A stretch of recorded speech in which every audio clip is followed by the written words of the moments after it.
program, NORML Show Live, is intended for responsible adults only. We advocate for the repeal of marijuana prohibition for adults. We discuss the science, culture, and controversy about America's marijuana laws. We do not advocate or encourage any illegal activity and advise all listeners to learn their state and federal marijuana laws by visiting NORML.org, NORML.org. Opinions and claims made by guests and advertisers of NORML Show Live are their own and do not necessarily reflect the philosophy and policies of NORML. Listener discretion is advised.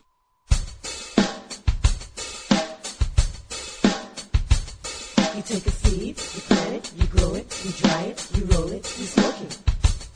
You take a seed, you plant it, you grow it, you dry it, you roll it, you smoke it, and it goes down smooth. Hey! Spanning the continent to bring you the truth about cannabis and marijuana law reform. I smoke pot and I like it a lot. From the promise of legalization. And I think we need to think if we criminalize our marijuana laws. To the agony of prohibition. One major responsibility is to encourage people to use less drugs. The National Organization for the Reform of Marijuana Laws presents NORML Show Live, Marijuana Nation. Now, here's your host, NORML's Outreach Coordinator, Radical Russ Belville. Good afternoon, tokers and tokettes, and welcome. It is Wednesday, July 20th, 2011, and it's got to be 420 somewhere in the world. Thanks for joining us here. We got a great show on this Hump Day, and as usual, joining us here in the studio, the whole crew is here. We start off with the pirate, Ganja John, on the boards. What's up, Russ? How you doing? I'm doing great. You've recovered from your birthday? Yes, I have. Everything is A-okay. A-okay. We're good. Glad to hear it. Also hanging out in the studio with us is Wiz Kaliko himself. How you doing, Kaliko? Quite well, thank you. Glad to be back. All right, Kaliko for Congress. Everyone, check that out. We're going to get one of our own in Congress, man. We're going to do it. Kaliko, F-O-R, Congress.com. Com.com. Yeah, okay. Thank you. Check that out. Also joining us from our virtual studio in beautiful Grastoria, Oregon is our own Cannabis Carrie. Hi, Carrie. Hi, everyone. So you let me know on the chat there that you're getting quite the workout being carless in Astoria. You know, it's really been a blessing. It's so nice to walk around my beautiful town, and I'm getting some bike riding in, something I don't normally do. Yeah, and you know, we've got it really lucky out here in the Pacific Northwest. I understand people in the Midwest right now are suffering through triple-digit heat wave, and here in July in Portland, what was it, like 66 degrees yesterday? 66, yeah. Something like that. How's it? Something similar in Astoria, I assume. Yeah, here in July in Oregon, it's March. Exactly. We're experiencing March and July. Carrie's got our hemp headlines for us that we do after the first break. So, Carrie, what do we got in the news today? Well, you know, we've got some great news coming out of New Jersey. Can't wait to tell you all about that. Also, Montana opponents of their new restrictive law are getting busy to put some stuff on the ballot. And since it's a Health Wednesday, I've got a new study from Australia. It says some of the old stuff, but in a new way. All right. Great stuff coming up in the headlines. And speaking of those headlines, I will be in Montana this weekend for Marijuana Aid in Missoula, so check that out. Visit montananormal.org for all the information. Also, want to give a shout out to Ed Foreman from the Ed Foreman Show. I was there last night at Dante's, one of the clubs downtown Portland, and was a guest on his interesting show. He's kind of has a lounge lizard talk show. It's got a band, couches, and everything. And they told me it will be podcast on Cascadia.fm. So look for the Ed Foreman Show on Cascadia.fm. Now, today is Irie Wednesday, so for our daily Toker Tunes today, we're going to bring you some music from Catch a Fire, and the song is appropriately called Irie. So we'll get to that right at 20 after the hour. And then at 1:30, well, of course, it's Cannabis Science Day with Dr. Mitch Earlywine. So we're going to talk to him about a couple of those studies that have come out from Australia, one good, one bad, and take your calls and chat questions here live. And then at the end of the show in the last segment, we've got a live guest stopping by the studio, Matt from Cannabliss, our favorite cannabis club here in Portland, Oregon. He's here to talk about the cannabis industry and the latest Attorney General memo. All that and more right after this. This is NORML Show Live, the voice of the Marijuana Nation.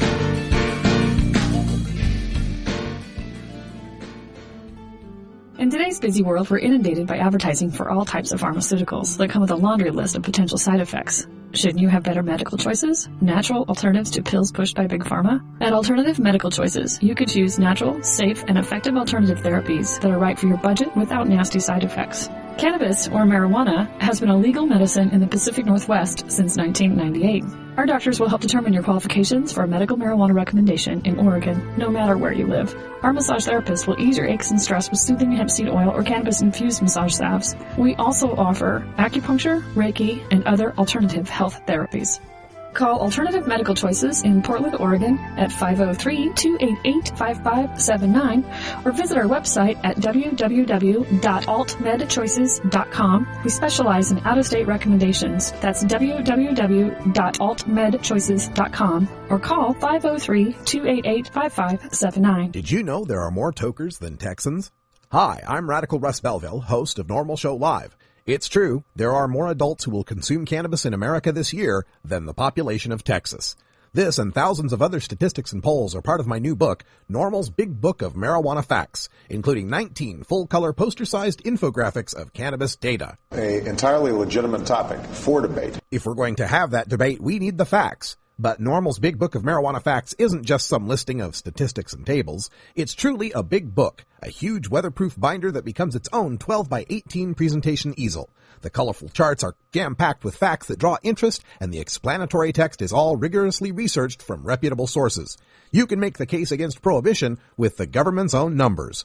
You can learn more about NORML's Big Book of Marijuana Facts by visiting stash.norml.org/bigbook. Pre-orders are available and shipping begins September 1st, 2011. That's stash.norml.org/bigbook.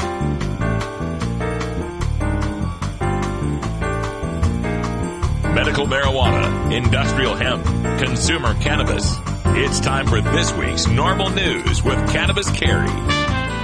We have been covering the medical marijuana law in New Jersey as it was legislated in, only to watch the New Jersey Governor Chris Christie put the brakes on the entire program to await an approval from the federal government.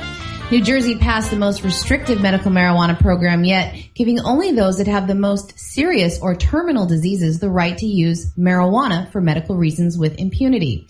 That is what's made it so difficult, as those that could have benefited from cannabis have actually been dying as they've been waiting for a year and a half for legislatures to allow them the right to seek out side effect-free relief from symptoms. On Tuesday, Governor Christie did an about-face on his stance to restrict the implementation of the law by announcing that he believes the state's narrow initiative would not run afoul of federal prosecutors and gave a green light to the program. New Jersey's 6 approved dispensaries could be open by the end of the year and serve patients who have MS, terminal cancer, and other serious conditions that are not responding to other treatments. It was just last month that Governor Christie said he wouldn't move forward with the program until he received assurance that no one involved in the program would be prosecuted for participating. It may have been the June 29th Justice Department memo that reiterated that small and focused state programs would not be a top priority for law enforcement that changed his mind. The law in the New Jersey program does not allow patients or caregivers to grow their own medicine. They can only have a 2-ounce supply every 30 days, and THC limits in the plants will be capped at 10%, the strangest clause in the law that will force growers to limit their plants' potential or seek out weaker strains. 92 doctors from 19 different counties have already registered with the program, a requirement before they can recommend a patient might benefit from cannabis. The dispensaries will be quite a drive for some residents, taking more than hours each way, and patients will have to pay $200 to register.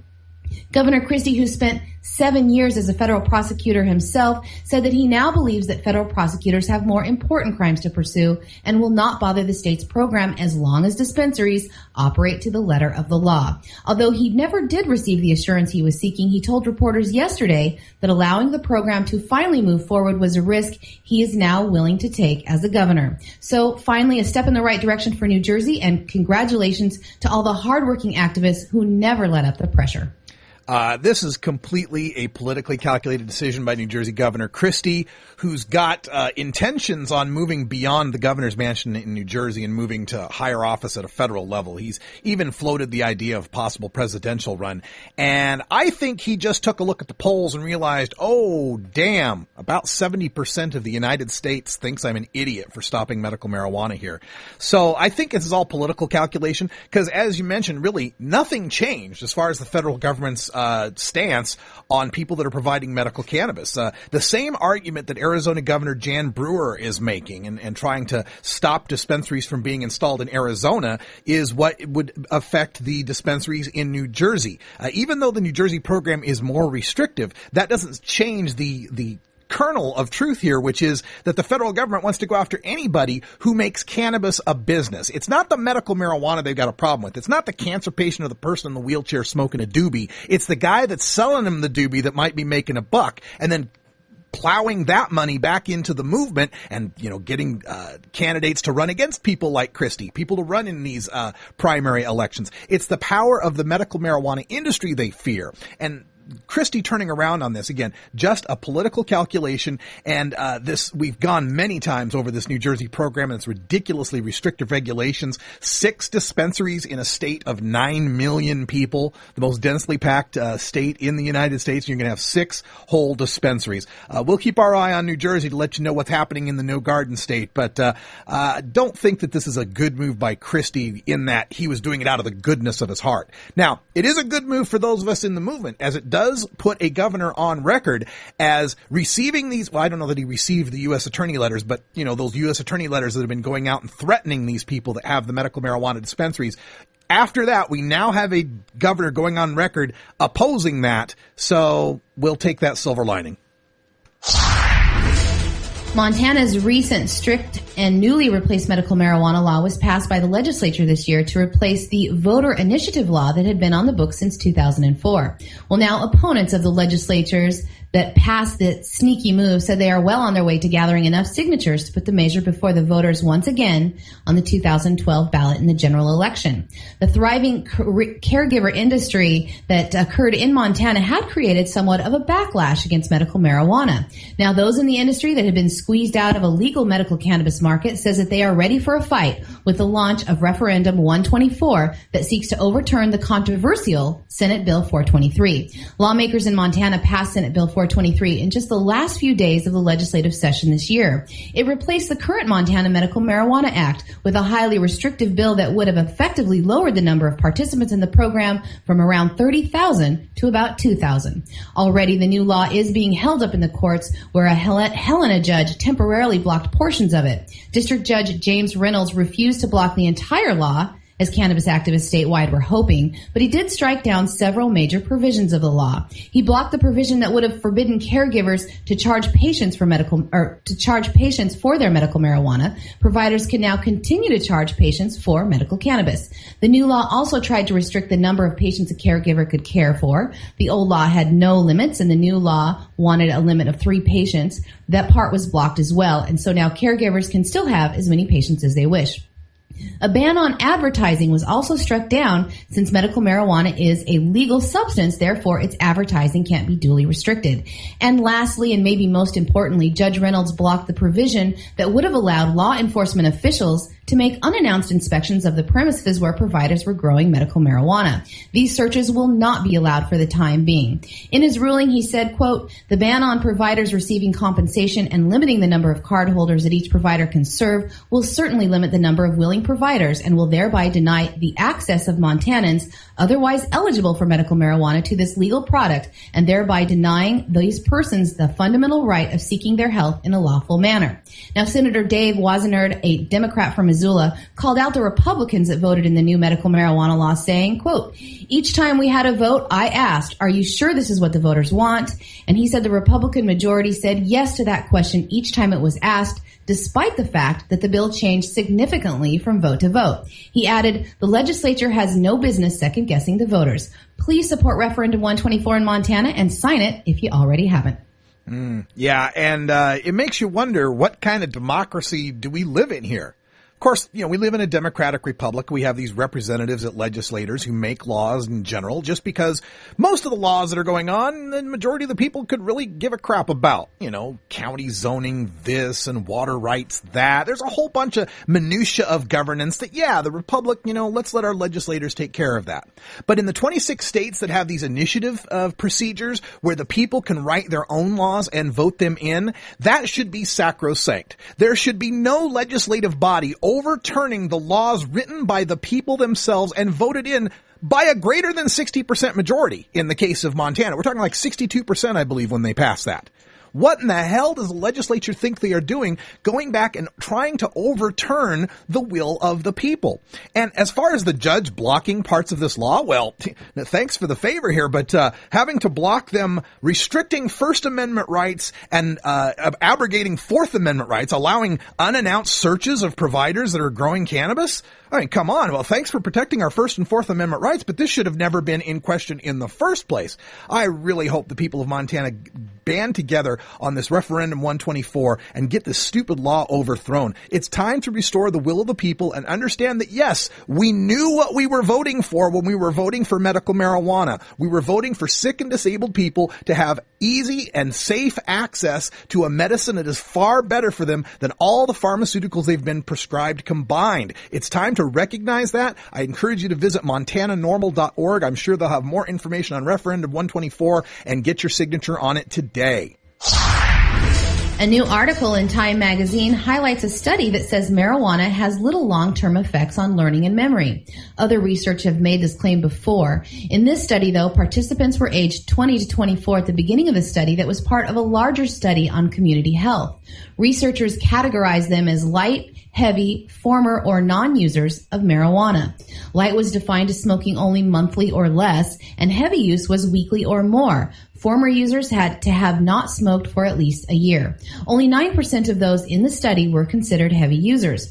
Participants were followed for over 8 years as part of the study and took intelligence and memory tests throughout the study. When the results were finally tabulated, researchers found that there were large initial differences between the groups, with the current marijuana smokers performing worse on tests that required them to recall a list of words after various periods of time or remember numbers in the reverse order from the ones in which they were presented. But when the researchers controlled for factors like education and gender, all of those differences disappeared. The lower education levels of the cannabis users and the greater likelihood of them being male had made it look like marijuana had affected their intelligence. Men tend to do worse than women on tests of verbal intelligence, while women generally do worse on math tests.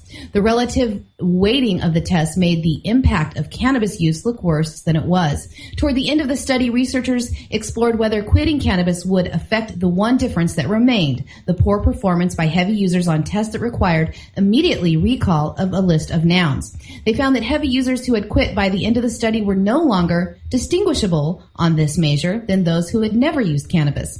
The research was done at the Center of Mental Health Research in Australia National University. They concluded that any adverse effects on cognitive functions either appear to be related to pre-existing factors or are reversible even after extended periods of use. Other studies that had found that cannabis has a lasting negative effect on cognition may have been confounded by the fact that many were tested only after abstaining for a day or two. They concluded that performances on those tests may have been affected by either residual cannabis in the system or irritability or other effects of withdrawal. Other researchers conclude that the stupid stoner image itself can impair some performance, with subjects essentially living down to what's expected of them. The research was published in the medical journal Addiction. And we'll be bringing this up with Dr. Mitch Earlywine in our cannabis science segment here at half past. But geez, how many of these things do we have to disprove? I mean, 2 words, Carl Sagan. Right? Guy works at Jet Propulsion Laboratory, major NASA researcher for 4 decades, and a regular cannabis consumer. I mean, it didn't seem to affect this guy's cognitive functioning any. And, these stupid things we hear, can't cross your eyes and green tongue, and now we can't remember lists of words or numbers or patterns in certain order. Well, you know what? I had a nice little purple strain before we began the show, and let me see what I can do here. ZYXWVUTSRQOPNMLKIHJ GFEDCBA. There we go. Alphabet backwards. There's another one of your famous impairment tests. This is everything they try to put up as a chronic marijuana smokers or any sort of marijuana use leading to a detriment. If these things were really true, we wouldn't need the studies by now. It would be something that would be patently obvious. We'd see cancer wards filled with cannabis smokers. We'd see chronically unemployed people who can't put a thought together among cannabis smokers. smokers. But what we find is that cannabis smokers are employed. Cannabis smokers do just as well in tests. Aside from the legal consequences of using the cannabis itself, their lives turn out just about the same as everyone else. After 5,000 years of adult use and the past 40 years of heavy use in this culture, we would have seen some results by now. The fact that we don't have the bodies proves to me that cannabis is far safer than anything else out there available. What do you think about a break? I think a break is very important. We've got guests in the studio, so we'll make it an extra special break. We'll be back and get your Daily Toker tunes right after this. It's 20 after the hour, and we have to take a short break, if you know what I mean. Please support these sponsors who support NORML Show Live. Oh, have you ever met that funny reefer man? A reefer man. Have you ever met that funny reefer man? A reefer man. If he said he swam to China, he would send you South Carolina. Then you know you're talking to that reefer man. Hey, is it 420 yet? This is Rick Cusick from High Times Magazine, and you're tuned into NORML's audio stack. You want to legalize it? Call your congressman today. 202-224-3121. It's free, it's easy, and you don't even have to give your name, just your zip code, and they'll hook you up to your congressman. Call 202-224-3121 and tell Congress you support marijuana legalization. Liberate your mind. Liberate your mind.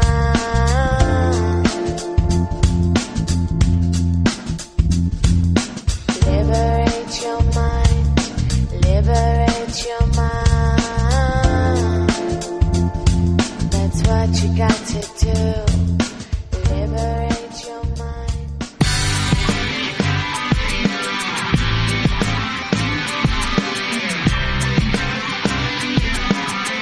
Been busted? Need a lawyer? Call the NORML Legal Committee for an attorney near you. Find one at NORML.org. Remember, attorneys are cheaper than a lifelong criminal drug record. It's that freedom.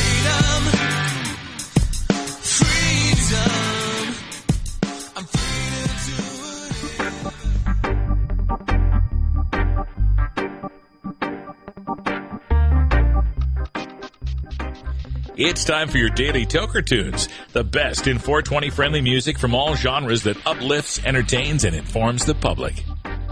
Today we get tunes for Irie Wednesday, our celebration of that mellow vibe we find in the best of reggae, ska, calypso, and Latin music. If you'd like to submit your song to be played on NORML Show Live, send it to us at stash@norml.org. Now here's some more great independent marijuana music for today's Daily Toker Tunes. All right, folks, we're picking one out of our archives here, a group called Catch a Fire, and NorCal Perps is our new editor for the Irie Wednesday, but he's out camping. I understand he's out in the wilderness, so that's cool. Get your camping on. And Rolla J was telling me they got a new song uploaded for us, but we didn't get to it in time, so we're just going to go ahead with this one. This is Catch a Fire with Irie for your Irie Wednesday Daily Toker Tunes.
water in an Irish situation.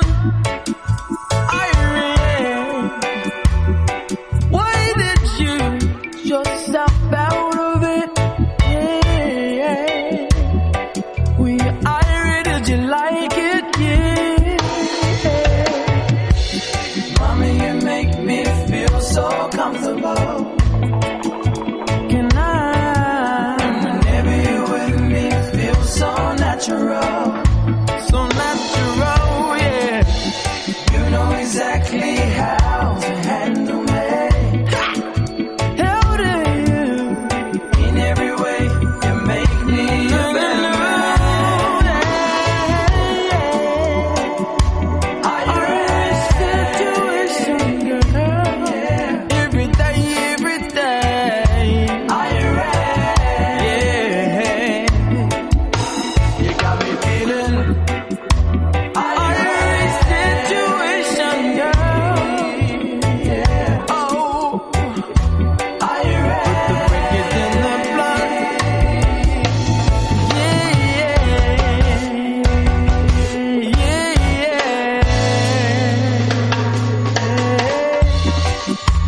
Higher, higher. Oh, you got me feeling now. Higher, higher. I'm in an eye. Higher, higher, higher. Higher. You got me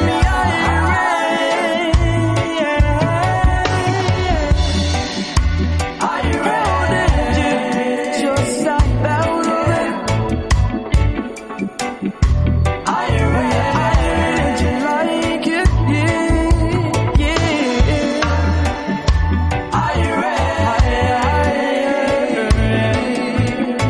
You got me feeling like, you got me feeling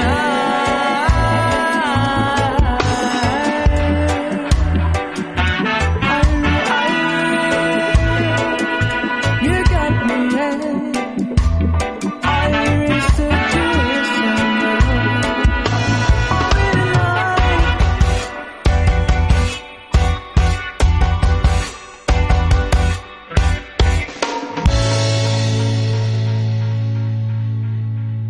You want a copy of that song for your iPod? Check out the Daily Toker Tunes at the Stash blog by surfing to stash.normal.org and choosing Media, and then Toker Tunes from the main menu. Starfish Designs, makers of the original Gandalf. I'm Radical Russ, and when I want to relax, I always have my 17-inch long original Gandalf from Starfish Designs nearby. The hand-blown borosilicate glass is strong and easy to clean, and the design is sleek and sophisticated. Starfish Designs are available from Bend, Oregon at a glass retailer near you. For locations, call 541-788-GLASS. That's 541-788-4527. I'm Alan St. Pierre, Executive Director of NORML. Have you heard about the new super pot that's supposedly 20 times more potent than your father's Woodstock weed? Don't believe the hype. Marijuana's THC potency has always varied, even in the 60s and 70s. And the drug czar's numbers are full of, well, exaggerations. While no intoxicant is harmless, cannabis is non-toxic and far safer than alcohol. No matter how much you smoke, of whatever potency, you cannot die of a marijuana overdose. Potency is irrelevant anyway. More potent pot just means you smoke less of it, meaning less harmful smoke in your lungs. This is a prime example of harm reduction in action. Besides, the government already allows the prescription of THC pills. Its commercial brand name is Marinol, and it's 100% potent. Meanwhile, the federal government won't allow dying people to use natural marijuana, no matter what the potency. Does this make sense to you? Learn the facts about pot. Visit NORML.org today. It's time for Normal Show Live's Cannabis Science with Dr. Mitch Earlywine. Dr. Earlywine is a professor of psychology at the State University of New York in Albany and the author of Understanding Marijuana. Now here's your dose of cannabis science. All right, it's Wednesday and it's time to discuss our cannabis science segment here with Dr. Mitch, and I hope you're staying cool out there in Albany. Fortunately, at least it's cool in my house. Well, that's all that counts, right? Okay. How's the week been for you, Doctor? Oh, it's been a real delight. My wife and I got a little time away, but it's good to be back in time for the podcast. Oh, yeah. Well, we've got a couple of studies coming at us here to lead off here. both from down under. And Carrie reported the first one today, which was having to do with, in Australia, again, a study that showed no long-term cognitive impairment among chronic cannabis users. And then one that came out earlier this week that said that chronic cannabis users were more likely to use other drugs like cocaine or heroin. So I don't care which order. Do you want to tackle those? Sure thing. The one about the neuropsych deficits is one that I'm really happy about, of course, because anytime we see that cannabis is essentially harmless to cognitive functioning, at least when intoxication is over, is always good news. Usually these end up with no results because the samples are small or they didn't use very hard tests or things like that, and that's really not the case in this study. I feel like the sample is not only representative but large enough that if something was there, they definitely would have found it, and that they use tests that are hard enough so you can't just say, oh, well, anybody would have gotten all these right or something like that. So that's been a real nice contribution to the literature. Yeah, and one of the things they mentioned in the story, too, was that something you've mentioned before, the ability to remember long lists of random nouns. It's funny how, you do get on a few studies these small effects between users and non-users, but it's just not something that's particularly meaningful. Even if you were an air traffic controller, when do you have to come up with the 11th word on a list? Yeah, exactly. It seems ridiculous to me. All right, so that's that one study, no long-term cognitive impairment. This other study saying that the people that use cannabis more frequently and for longer periods of time throughout their 20s tended to be more likely to use cocaine, heroin, and other drugs. Have you seen that one? It's I've only read the abstract, but this is not a finding that usually blows me away. What happens a lot of times in data sets like this is there's one small subset of the sample who likes to do everything. And if you ask them, you find out they also, they don't wear their seatbelts. They love to stand in line extra long for the front car of the roller coaster. And this is really something about personality, not something about cannabis. And that tacit assumption that cannabis is leading people to use hard drugs the way salt makes you thirsty or something like that is clearly not the case.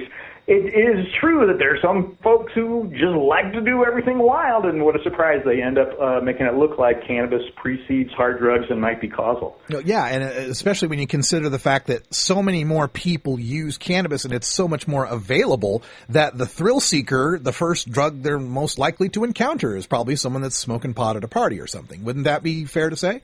Exactly, and what's funny is some of these studies, actually, if they're done in like crack neighborhoods and things like that, you find folks are using the hard drugs before cannabis. We always talk about Allen Ginsberg, how heroin led him to marijuana use. And, it's things like that this just, whatever's available tends to be the thing that these folks do first is a product of just availability, not anything inherently psychopharmacological. All right. And we want to remind everyone we're taking your questions here for our Cannabis Science segment. Just get them in on the chat there, and Cannabis Carry will pick them up and relay them to us, or you can dial in live at 971-533-7111. Another part of this study, had to do, discussing the progression of people's use of cannabis, and they kind of remarked how most people that use cannabis pick it up in their early, in their late teens or early 20s, and pretty much stop using by the time they hit 30. So, what does that tell us about this so-called super addictive skunk weed out there? Well, what's curious is if this really were some pharmacological phenomenon, then we wouldn't see not only this rapid decrease as life events change, but the essential self-regulatory aspect of it. Nobody goes into therapy at 30 and says, oh my God, I'm out giving hand jobs to try to raise money for my cannabis problem, right? Yeah. Instead, it's just like, usually I've got new work obligations, often there are children in the picture now, and folks either decrease or essentially eliminate their use spontaneously without any outrageous withdrawal, without any crazy turning to outrageous treatment techniques, but just hey, I'm busy, I guess I'm not going to buy any this month. Yeah, and this is something, that I've taken a look at in the NORML Big Book of Marijuana Facts that I'm putting together, and that is the people that go to rehab. We've brought up many times the subject of drug courts that are sentencing people to rehab, whether they need it or not. And one of the interesting stats that I found came from the treatment episode data set, and I wanted to get your comment on this, and it had to do with the sources of referral for drug treatment. I took a look at, people that indicated cannabis and other drugs and alcohol as a primary or secondary drug that they were going in for. And I found that the cannabis-only smokers, the self-referrals, that is people that, turned themselves in for treatment because they thought they had a problem, was only like 13% of the people in rehab, whereas 59% were there because of a criminal court, a drug court, or a DUI charge. When I looked at it of just drugs only, people that didn't admit cannabis at all, it was like 47% self-admittance. So, again, I just wondered what you thought about those statistics. What's curious about that is it's really saying that the number of people who are in treatment is not an index of the danger or addictiveness of the substance so much as a side effect of the legal system. And it also is curious when you can get data sets when you actually ask these folks who are in treatment for alleged cannabis dependence, when was the last time you used? A lot of them haven't used in weeks by the time they get there because they know they're going in for treatment anyway. Yeah. And it ends up totally undermining the whole system. So somebody who's like addicted to crack and who could probably really benefit from a brief inpatient stay is out on the street while this idiot is basically taking up a bed because some judge said, hey, you got to go. It's a shame. Yeah, it is a shame. And that other stat, that's something you mentioned too, is the people who end up in rehab here. And I'm showing the charts on the webcam right now of people that were admitted to rehab. 37% gave alcohol as a primary or secondary substance, 21% marijuana. So marijuana was number 2. And I can imagine with alcohol, you'd have a lot of people wanting to go to rehab for various reasons. But then the people who went in for cannabis, 37% of them hadn't used in the past month, and another 17% had only used 1 to 3 times that month. So again, so much for this, deadly addictive drug that we've got to, save people from. It's just ridiculous. All right, let's get to some questions here. We've got a caller calling in from the 760 area code. We'll add to the conference here. 760, you're on the air with Dr. Mitch Earlywine. What's your question? Hi, am I on the air? You're on the air. What's your question for Dr. Mitch? Yeah, so lately we've seen a lot of evidence that people are switching from marijuana to things that are actually more harmful. So there have been these crazes about bath salts, K2, spice, salvia divinorum. And I was wondering if there's any evidence that this could be reversed. In other words, that people could use relatively benign cannabis to get off of harder drugs. So maybe they could get off of drugs that are really, really nasty, like, probably not heroin, but I'm not sure which ones, but heroin, cocaine, even alcohol. I'm happy to speak to that. Felipe Lucas, who we all know and love, who's up in Canada and doing some wonderful work up there, just sent me some data that we've analyzed of basically folks who go to various dispensaries in Canada and in California, and just a little under half of the folks we found suggested that they are using cannabis in a sense in a substitution for either alcohol, an illicit drug, or a pharmaceutical drug that they felt that they were running into trouble with. And it's curious because the reasoning they give for this movement is always fewer side effects. So here is at least some compelling first-line evidence that people at least think that this is helping them. And we have seen this in the past, but nobody wants to go anywhere near this with United States federal money to suggest that cannabis might ease withdrawal or even make the change from the addiction to hard drugs to a more healthy lifestyle easier. And it's such a controversial idea, but slowly but surely the conversation has started, and we are getting some evidence that's consistent with it. All right. That's an excellent question. Thanks for your call. We appreciate that. And we've got another question here from Herbal Supplement wanting to know, does cannabis have any negative or positive effects on those diagnosed with pulmonary arterial hypertension? Pulmonary arterial hypertension, I haven't seen any data specifically focused on that.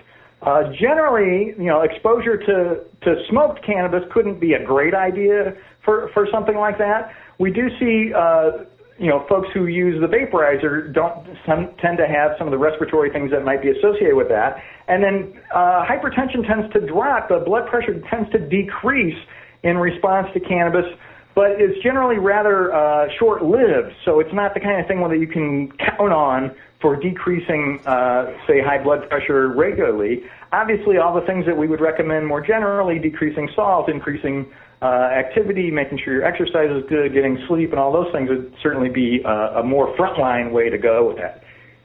Dr. Mitch, I'm hypertensive after the kidney transplant. How long is short-lived?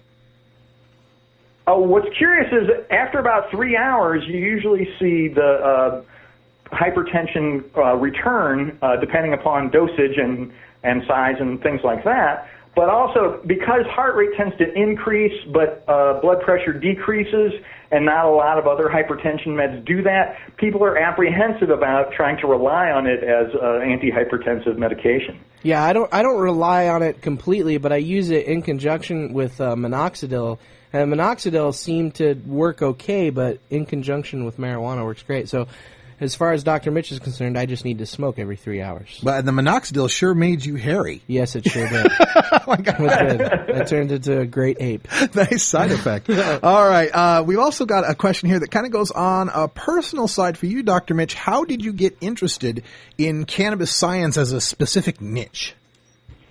It's curious because what happened was when I was teaching at USC, the drugs and human behavior class there, I was really an alcohol expert and went in and I thought everybody's going to really want to know about alcohol and I'm going to be the man. And I got there and they said, no, we don't care about that. We really want to know about pot.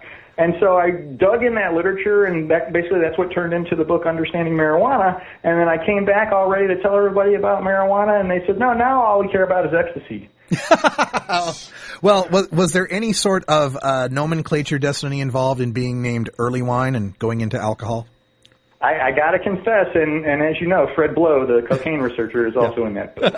It's amazing how those kind of things work out. We're speaking with Dr. Mitch Earlywine from SUNY Albany and taking your questions in our chat room and by phone at 971-533-7111. If you've got your question, just get them in there, and Carrie will pick them up and send them to us through the chat. All right, we have a question here asking, can marijuana cause you to have panic attacks? I experience it occasionally, even with the same bud. Like he's used the same type of different strain. And this is something we hear from our opponents a lot too. You know, marijuana is going to cause panic attacks. Tell us about it. It's funny because we do see this in a sense, at least a subacute anxiety reaction in some folks. And I think the clincher is to pay attention to strain and dosage, but also the environment. A lot of folks who email me about this seem to be basically getting high kind of automatically, like, oh, it's Friday night, I'm supposed to get high, and they don't really pay attention to the environment they're in and don't really get to enjoy their buzz, and then suddenly realize, oh, wait, I didn't really want to get high right before giving a speech at my grandmother's funeral. What a surprise that would lead to a panic attack, you know? And I think the clincher is paying attention to environmental contributors and making sure you've really set things up so that your use of the plant is going to be as enjoyable as possible. Yeah, and one of those environmental contributors would be the possibility you can be arrested for it. So, again, remember your set and setting. And, you know, I'd panic a little, too, when I see red and blue lights in the back window there. So it makes a little sense. All right, we got a caller calling in from my home state of Idaho, 208 area code. What's your question for Dr. Mitch Earlywine? Okay, here's my question. It's pretty basic. If I had 3 different types of cannabis, all bringing in a THC percentage rating of, let's say, 15% each, and I combine those 3 types of cannabis together and consume that, am I essentially smoking a THC percentage of 45%? Or no, does it have in to fact, average out? No, this just averages out for THC. The advantage of those kinds of mixes, however, could be that other cannabinoids and flavonoids and terpenoids and things that we haven't measured and don't know as well may be able to contribute to, say, the relief from symptoms or the subjective experience in a way that individual strains might not. Yeah, interesting question. Thanks for your call. Appreciate that. And that's something that we need to know more about here as we move on in cannabis industry and medical cannabis, is knowing more about these other cannabinoids. I was just reading something, I think Fred Gardner had put it up in O'Shaughnessy's, about the terpenoids and the flavonoids in cannabis, you know, and he mentioned that cannabinoids themselves are odorless, but these other flavonoids and terpenoids that we generally get the taste and aroma from as cannabis consumers may also be showing part of the medical benefit. Do you have any more information on that? Ethan Russo wrote a paper about this fairly recently, and some of it may be, the individual flavonoids themselves, but also the interaction between them and the cannabinoids is incredibly intriguing, and we're just starting to uncover some of those. We've talked before about how cannabidiol can basically take that edge off pure THC, so you don't see the kind of psychotic reactions that you see from, say, Marinol when folks are using cannabis that has a lot of cannabidiol. But it looks like at least one of the flavonoids may also be capable of something comparable, and it's just a wide open field as soon as you start mixing substances that way in the human body. Yeah, it was really interesting. They mentioned, limonene, which is something that you also find in lemons, and pinene, which is, a pine needle kind of scent. And I'm really interested to see how these studies turn out. This is fascinating stuff to me. Okay, folks, we gotta call it a day here. We got time for one more question with Dr. Mitch, but if you didn't get time to get your question answered, you can join us next week on our Wednesday Cannabis Science segment, or send your email to 420research@gmail.com. That's 420research@gmail.com. Last question is short and sweet. Dr. Mitch, were your parents hippies? Indeed, my parents were hippies and sat around in a big circular rug with a giant bong made of a Chianti bottle that had like a 15-foot neck. So I think that may be part of my, shall we say, interest in the substance of cannabis. All right. Well, thank you, Dr. Mitch Earlywine from SUNY Albany, and we'll talk to you again next week. Thanks for being with us.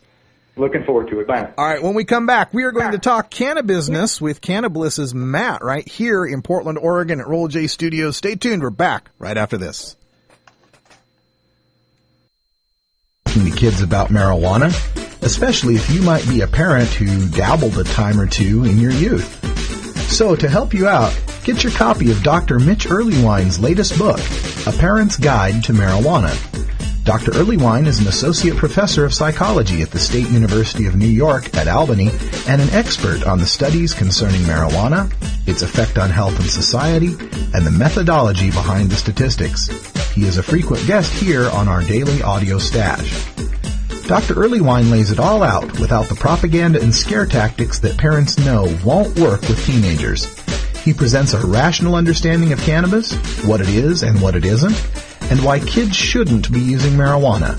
You can order today through Amazon.com or check our links at our blog, stash.normal.org. Sir, do you think there will or should come a time for us to discuss the possibility of legalization, regulation, and control of all drugs, thereby doing away with the violent criminal market as well as a major source of funding for international terrorism? Thank you so much for your time, Mr. President. Well, I think this is a entirely legitimate topic for debate. Name the time and place, Mr. President. At NORML, we've been prepping for this debate for 40 years. You want answers? I'm as mad as hell, and I'm not going to take this anymore. You want answers? You have offended my family. I think I'm entitled. You want answers? I want the truth. And you have offended a Shaolin temple. You can't handle the truth. Surely you can't be serious. I am serious. And don't call me Shirley.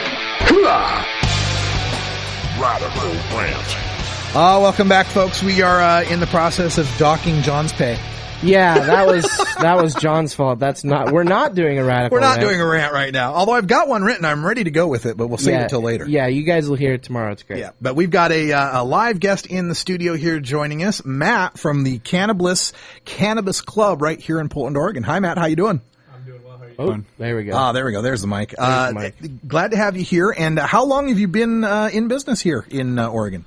I've been in business here in Oregon for 7 months as of the 15th of this last month. Are you originally an Oregonian? Did you come here? No, I'm not. My father's side of the family is all from here in the Portland area. Oh, okay. Okay. Where are you coming from? I grew up in Flagstaff, Arizona, actually. Oh, right on. Right on. Okay, so is this your first foray into anything cannabis related as far as a business enterprise? No, actually. I started my first business in this industry. I was a commercial grower out in Colorado. Oh, okay. I grew for a few dispensaries out there, and as we all know, the system started to change pretty drastically.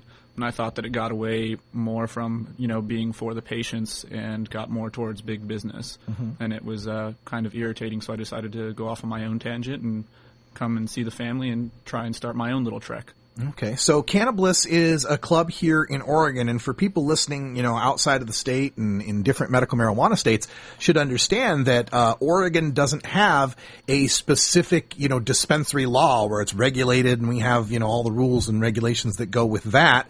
And so people have, tried to find ways to help patients out, so hamstrung by these laws that don't really recognize it as a business entity. So how are you maintaining this business? How are you getting by in this environment? Well, basically what I do is, a lot of these clubs, they open up and they want to supply their own cannabis. Well, as we all know, the laws here in Oregon are written a little differently. Mm-hmm. So what I do is I actually have a private club. I don't supply any cannabis whatsoever. What I do is I allow local growers to come into my place, and they're able to cater to the patients that come through my doors. So it creates a community as well as, a very large information hub, essentially. Yeah. And the local growers, they're all registered card holders, because Oregon has a 3-card system. You can be a patient, you can have a caregiver, and then you can have a third-party grower. And under the law, you're allowed to reimburse that third-party grower for their utilities and expenses. Exactly. Okay. So this is, the Cannabliss is just one of a few clubs now that are open here. Recently, of course, we've told the stories of the raids, not just in Oregon, we had one in Aloha, but also, in all these other medical marijuana states, Spokane and Montana and California, of course.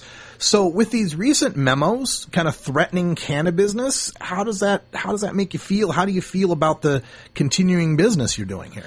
I'm actually very comfortable in continuing with my business. I view what I do as a positive thing, and that means a lot more to me than, a threatening letter from a federal entity.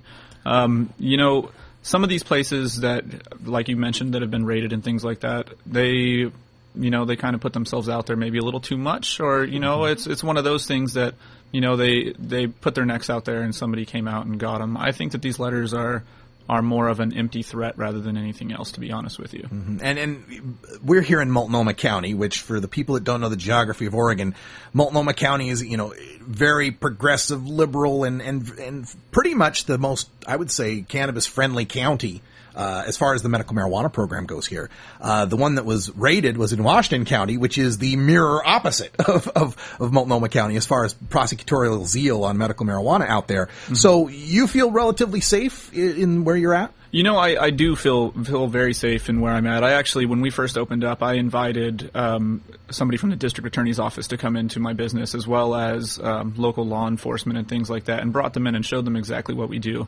And as you said, Multnomah County, lucky for us, is one of the few places, which is sad, here in the States, that actually is for the people of their community, which is it's really nice to belong to. It seems like Multnomah County, our government here, our local government, actually listens to what the people say, and they actually want to make the people happy, whereas other places it seems like they're using their local government as a stepping stone to get up to, a federal ranking or something. An audition, if Absolutely. you will. Absolutely. We're speaking with Matt from Cannabliss, a private medical patient cannabis club here in Portland, Oregon. And, I'm wondering if you could, do you have a website, first of all? Can people learn more about your business? Absolutely. Our website is www.thecannabliss.com. And you can feel free to check it out. It's it's a basic, gives you the basic gist of what we do. A couple pictures. So what would people, what would a patient here in Portland, what would they expect when they first walk in the door? Is there entertainment? Is there stuff to do? What's involved in that club? What we have is essentially I'm a private club first and foremost. Is we are a private club that caters to medical marijuana card holders. So only card holders can get in the door. Absolutely, okay. It's not open to the public. Patients, growers, caregivers, they're all welcome to come in and hang out. And we've supplied a pool table. I've got a movie theater upstairs. I've got a bunch of flat screens. Almost always on ESPN. I'm a sports buff, so I got to watch it. I tell you, bong hits in college football. There's nothing better. That's all we do. Yeah, no, it's we've just tried to create a nice relaxed environment for people to come and feel comfortable and be able to chat with other like-minded individuals, which is actually proven to be a really cool thing. A lot of people don't see that the cannabis community as a whole, as a subculture, there's a lot of people that are within that community that own their own businesses and that are doing productive things in society. And, it's actually created kind of a sustainable economy almost with being able to put these people together. I've seen more than one business relationship be established by just people randomly meeting at my place. So, you can come in and you can see all walks of life in there. And also you get access to some of the best growers that are in Oregon. I can attest to that. No doubt about that. And you're housed in like a classic firehouse, right? Absolutely. The fire station was originally built in 1892, and I was lucky enough to get a hold of it. So we've done a little remodeling on the inside, and it's a little. You've done a hell of a job up there. How folks, if you go into like an old firehouse, they'll have the fireman's pole. So slide down the fireman's pole, and you guys have like this plexi. It's in the upstairs theater area, right? And the big plexiglass over the fireman's over where the pole should be. So that's I can. There's a second pole. Don't worry. There is another pole that you could slide. You get down. Nice and baked and walked over that hole. It could really freak you out, man. It freaked me out the first time. I gotta admit. It's safe. It's safe. It's totally safe. It's perfectly safe. It's just trippy, man. So how's the reaction been from your neighbors in the area? It's actually been really good. We have a pretty strong welcoming from our community. We happen to have a lot of restaurants in our area, which is they appreciate they appreciate the excess business that they're getting.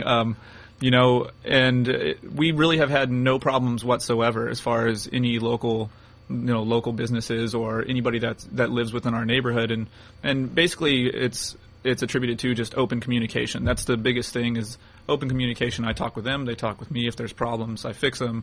If I have problems with them, I address them about them. It's relatively simple. It's pretty easy. We're on this show 5 days a week. We've got a dedicated audience of podcast listeners and live listeners who are, well, I can call them the choir, right? They're on our side. So for the squares out there, for the people who aren't on our side, for the people who are against medical marijuana, or maybe they're for medical marijuana but think what we're doing is a shady back way of legalizing or whatever, what do you think is the biggest misconception they have, and how do you change that in their minds? As far as I'm concerned, I don't ever argue with anybody that's not willing to listen, and that's the biggest issue. I think it is closed-mindedness on the situation. I think that the generation that's coming up and coming forward is a lot more open-minded than past generations, which have caused essentially the prohibition on marijuana, and not actually seeing it as anything that has any medical value, which we all know is absolutely incorrect. As far as addressing those people, it's rather difficult. There's only so many that are willing to listen, and the ones that are willing to listen normally are pretty easy to talk to. The ones that aren't are just, it's bad. That's it. Drugs are bad. Yeah, exactly. Exactly. It's bad. You're dumb. Like, no, actually, I'm not. A successful business owner doing quite well. So, of course. The other thing too here is with the changes in the law. This legislative session, we saw the Oregon legislature try to, really clamp down tight on medical marijuana, come up with all sorts of terrible restrictions and regulations on it. We've got a couple ballot initiatives. One's the OCTA, legalize for everyone, tax and regulate. There's another one that's just drop all criminal penalties and let's go from there. What changes would you like to see? Would you like to see medical marijuana as it is, change medical marijuana, or move on to legalization?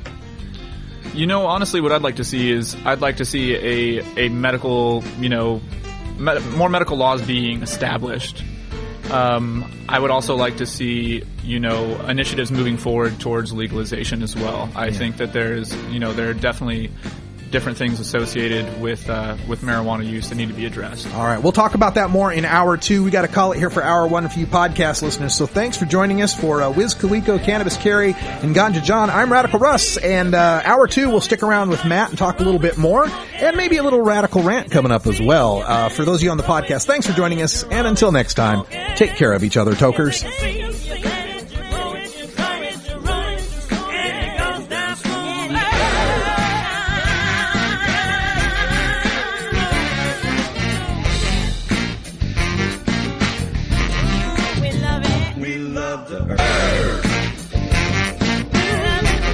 This is NORML Show Live, the voice of the Marijuana Nation. Check it out one more time. You take a seed, you plant it, you grow it, you dry it, you roll it, you smoke it. You take a seed, you plant it, you grow it, you dry it, you roll it, you smoke it. You take a seed, you plant it, you grow it, you dry it, you roll it, you smoke it, and it goes down smooth.